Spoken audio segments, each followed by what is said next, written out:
මේක හැමදාම අමතක වෙනව නේද? එන්නකො ලේස් ක්‍රමයක් කියලා දෙන්න. ඔන්න ළමයි ත්‍රිකෝණමිතික වගුව.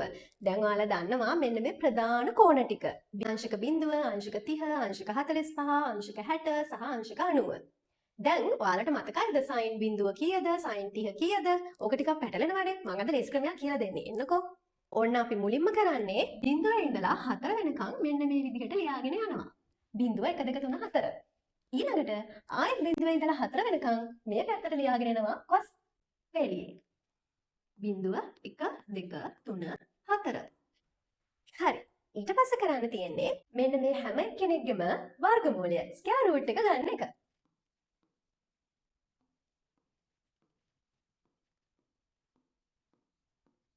ඊළඟට මේ හැමෝම දෙකෙන් බෙදාගෙන යන්න.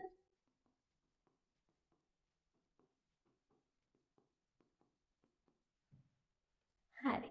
ඊට පස්සේ කරන්න තියෙන්නේ චූටි දෙයක්. මේ කට්ටිය ඔයාලට පුළුවන් පැත්තකින් පොඩ්ඩක් සුළු කරගන්න. බිඳුවේ වර්ගමූලය කියන්නේ බිඳුවයි. බිඳුව බෙදීම 2 කියන්නේ ආයෙත් බිඳුවම තමයි උත්තරේ එන්නේ. එහෙනම් sin බිඳුව බිඳුවයි. ඔන්න ඔය විදිහට මේ ඔක්කොම සුළු කරගන්න.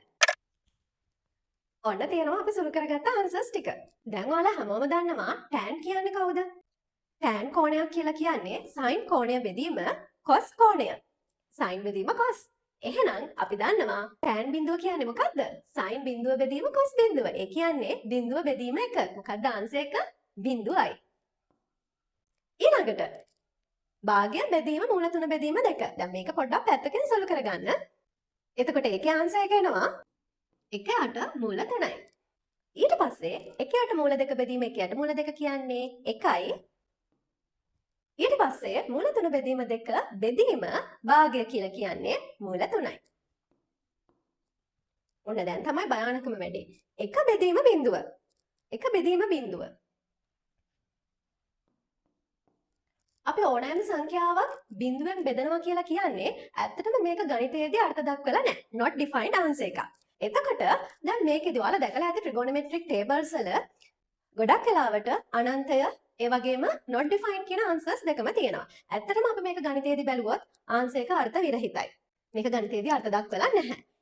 ඒත් සමහර අවස්ථාවලදී අපි මේක අනන්තයට ළඟා වෙනවා කියලා ගන්නවා. ඒ කියන්නේ tan 90 අනන්තය කියලා භාවිතා කරන අවස්ථාවක් තියෙනවා. හරි. ඔන්න ඔය විදිහට තමයි trigonometric table එක ලේසියෙන් මතක තියාගන්න. හැබැයි මේක විතරක් නෙවෙයි තියෙන්නේ. තව ගොඩාක් methods තියෙනවා. මම ඒවත් ඉස්සරහට කියලා දෙන්නම්.